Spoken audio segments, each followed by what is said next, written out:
Assalamualaikum warahmatullahi wabarakatuh. My name is Sumidri Savitri. I'm from Management Class 24C with NPM 2441113I. Pada kesempatan kali ini saya akan menjelaskan materi bab 1 pengantar ilmu ekonomi mikro. Baiklah, langsung aja. Di sini ada pengertian ilmu ekonomi. Ilmu ekonomi mempelajari cara masyarakat mengelola sumber daya langka dan membuat keputusan terkait pekerjaan, pengeluaran, tabungan, dan investasi. Ekonom juga mempelajari interaksi antara pembeli dan penjual dalam menentukan harga barang. Oke, di sini ada prinsip ekonomi. Prinsip pertama adalah orang dihadapkan pada trade-off. Untuk mengambil sesuatu, biasanya harus mengorbankan yang lainnya. Contohnya, seorang mahasiswa harus memilih antara belajar ekonomi atau psikologi.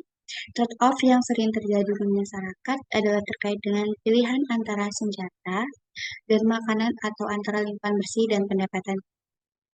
Yang kedua, ada prinsip biaya yang dikorbankan untuk mendapatkan sesuatu.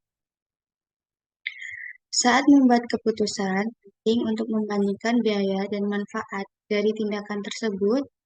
Misalnya, keputusan untuk kuliah memiliki biaya tidak hanya berupa uang, tapi juga waktu yang dikeluarkan untuk belajar. Oke, next ada prinsip yang ketiga, yaitu orang yang rasional berpikir pada batas-batas.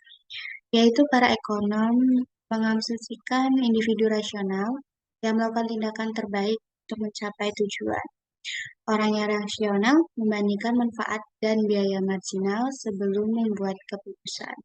Contohnya saat memutuskan menelepon teman, kita harus membandingkan biaya panggilan dengan manfaat yang didapat.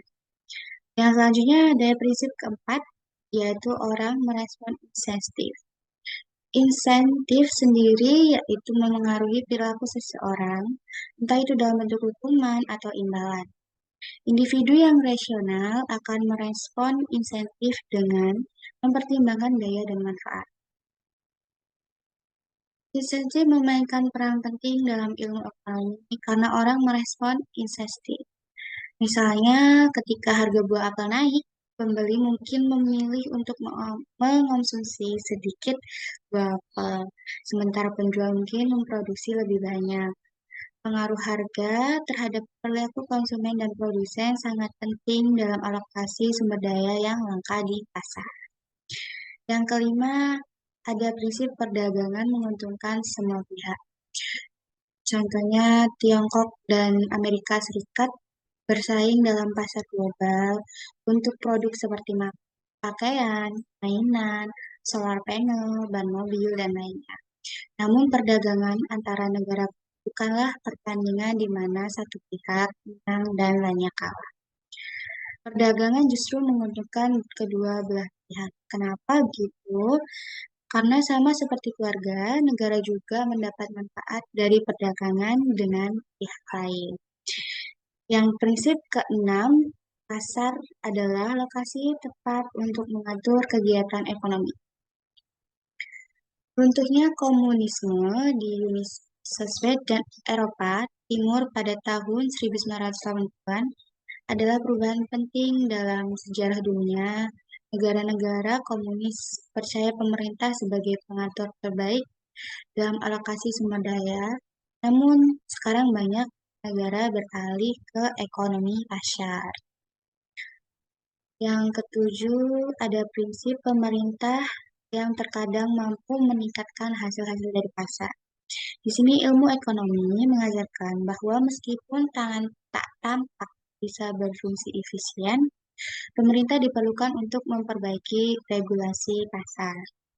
Tangan tak tampak membutuhkan pemerintah untuk mengelola institusi utama yang mempengaruhi perekonomian pasar, seperti melindungi hak milik agar individual dapat memiliki sumber daya. Oke, selanjutnya di sini ada prinsip ke-8, yaitu standar hidup negara bergantung pada produksi barang dan jasa. Perbedaan standar hidup negara bisa sangat besar. Misalnya, warga Amerika Serikat memiliki 40 dolar ribu per tahun, Meksiko 9.000 dolar per tahun, Tiongkok 5.000 dolar, lalu Nigeria 1.200 dolar.